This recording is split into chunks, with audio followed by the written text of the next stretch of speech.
Perkenalkan, nama saya Kesarata Elbrus Surbakti dengan NIM 213304020347 dan teman saya. Perkenalkan, nama saya Asri Carolina Pakpahan, NIM 213304020364, jurusan Manajemen SDM semester 7 dari Fakultas Ekonomi. Perkenalkan, nama saya Sertami Octavia dengan NIM 213304020346 dari program studi S1 Manajemen Fakultas Ekonomi Universitas Prima Indonesia. Perkenalkan, nama saya Hebar Haritas Tepo dengan NIM 213304020300, jurusan Manajemen Fakultas Ekonomi. Kami dari semester 7 Fakultas Ekonomi Program Studi Manajemen Universitas Prima Indonesia. Pada kesempatan kali ini kami akan menganalisis beberapa kesalahan bahasa yang terdapat pada spanduk, pamflet, serta pelang yang ada di lingkungan sekitar kita untuk memenuhi mata kuliah Bahasa Indonesia. Pada spanduk pertama dapat kita lihat terdapat kata apotik. Sedangkan menurut KBBI atau Kamus Besar Bahasa Indonesia, kata yang benar adalah apotek. Apotek merupakan tempat membeli obat-obatan yang sesuai dengan resep dokter atau yang dijual bebas.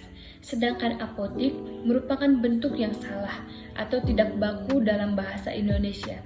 Jadi, apotek merupakan kata yang sesuai dengan kaidah bahasa Indonesia. Spanduk berikutnya yaitu Gita Laundry melayani cuci satuan, cuci kiloan, seterika. Yang dimana spanduk tersebut memiliki kesalahan. Menurut Kamus Besar Bahasa Indonesia, penulisan yang benar adalah setrika, bukan seterika. Seterika merupakan bentuk tidak baku dari kata setrika. Spanduk berikutnya bisa kita lihat dari promosi penjualan rumah, di mana penulisan dijual tanpa perantara. Di sini kata dijual menggunakan spasi, sedangkan menurut Pedoman Umum Ejaan Bahasa Indonesia, kata tersebut termasuk kata imbuhan. Maka penulisan yang benar adalah dijual tanpa menggunakan spasi antara di dengan jual, karena kata jual merupakan kata kerja. Namun, apabila kata setelah kata di menunjukkan arah, tempat, kondisi, waktu, maka penulisannya dipisah. Berikutnya yaitu pamflet Limas Layanan Bis Pariwisata, yang dimana pamflet tersebut memiliki kesalahan. Menurut Kamus Besar Bahasa Indonesia atau KBBI, kata baku yang benar adalah bus, bukan bis. Kata bus merupakan kata baku untuk kendaraan bermotor angkutan umum yang beroda 4 atau lebih. Kesalahan dari spanduk berikutnya yaitu penulisan kata baku dan tidak baku yang terdapat dalam spanduk tersebut adalah kata merek. Spanduk di samping merupakan sebuah promosi jasa pembuatan desal, list body stripping, menjual aksesoris motor dan mobil, cutting stiker, sablon plastik, sablon cup gelas, cetak spanduk, pembuatan stiker vinil label, atau merek makanan atau minuman. Pembuatan stempel, undangan, kalender, dan papan reklame atau pelang toko. Kata merek pada data di atas adalah kata yang tidak baku. Kata tersebut merupakan kata yang menyimpang dari kebahasaan yang berlaku. Penulisan kata yang benar adalah merek, bukan merek. Arti kata merek menurut Kamus Besar Bahasa Indonesia KBBI adalah tanda yang digunakan pengusaha atau perusahaan pada produk yang dihasilkan dan berfungsi sebagai tanda pengenal. Selanjutnya terdapat kata telur pada spanduk tersebut. Namun menurut Kaidah Bahasa Indonesia dan berdasarkan Kamus Besar Bahasa Indonesia atau KBBI, penulisan yang benar adalah telur tanpa ada perubahan. Kata ini sudah sesuai dengan aturan baku, dan tidak memiliki bentuk lain yang lebih tepat. Jadi, tidak ada versi atau bentuk lain dari kata telur dalam penulisan resmi bahasa Indonesia. Selanjutnya yaitu pamflet. Di sini bisa kredit HP, yang dimana pamflet tersebut memiliki kesalahan. Menurut Kamus Besar Bahasa Indonesia atau KBBI, penulisan yang benar adalah di sini. Kata di yang dipisah menandakan kata tempat. Secara umum, penulisan kata di dipisah ketika fungsinya sebagai kata depan. Kesalahan penulisan kata baku dan tidak baku yang terdapat pada spanduk tersebut ialah kata telepon. Spanduk tersebut merupakan spanduk penjualan pulsa all operator, kuota internet, paket telepon dan SMS, kartu perdana, token listrik, tagihan listrik, bayar BPJS, dan lain-lain.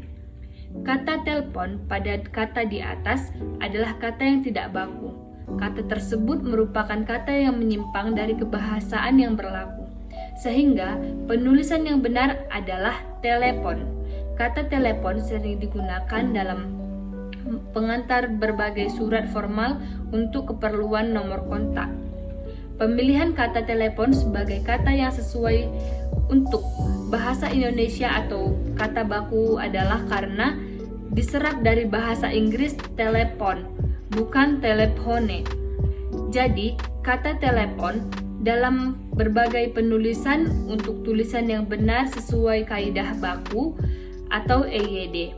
Menurut Kamus Besar Bahasa Indonesia, telepon mempunyai arti yaitu pesawat dengan listrik dan kawat, atau percakapan-percakapan antara dua orang yang berjauhan tempatnya, atau percakapan yang disampaikan dengan pesawat telepon. Selanjutnya yaitu penulisan tempat rumah makan, warung mah nasi, yang dimana memiliki kesalahan.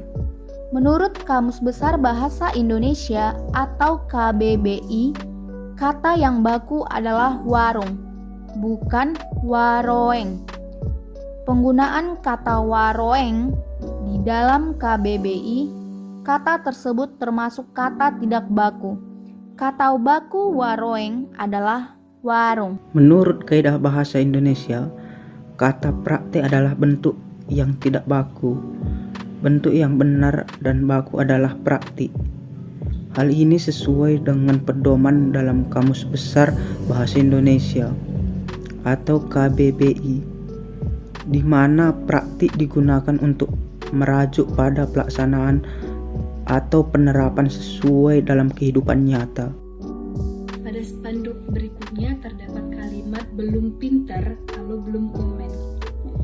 Di spanduk tersebut terdapat kata pintar, di mana menurut KBBI atau Kamus Besar Bahasa Indonesia, kata pintar adalah kata yang salah. Pintar adalah kata yang benar dan baku. Artinya adalah cerdas, pandai, atau mahir dalam melakukan sesuatu. Pintar adalah kata tidak baku dari pintar. Kata ini sering digunakan dalam bahasa percakapan atau dialek tertentu, tetapi tidak sesuai dengan kaidah bahasa Indonesia yang formal. Dengan demikian, kata yang benar menurut kaidah bahasa Indonesia adalah pintar, bukan pinter. Terakhir, kita dapat melihat kata dilarang, di dan larang itu dipisah. Sedangkan penulisan yang sesuai dengan KBBI dan kaidah bahasa Indonesia adalah dilarang masuk, dilarang bersatu. Dilarang adalah bentuk pasif atau kata kerja larang, yang berarti tidak diizinkan atau dicegah untuk melakukan. Masuk adalah kata kerja yang berarti bergerak ke dalam suatu tempat. Penulisan kedua kata tersebut menggunakan huruf kapital di awal jika digunakan sebagai kalimat perintah atau penandaan, seperti pada papan peringatan dilarang masuk. Namun dalam teks Biasa atau kalimat penulisan dapat mengikuti aturan kapasitasi biasa, seperti orang yang tidak berkepentingan dilarang masuk. Jadi yang benar, di dan larang bersatu. Dilarang.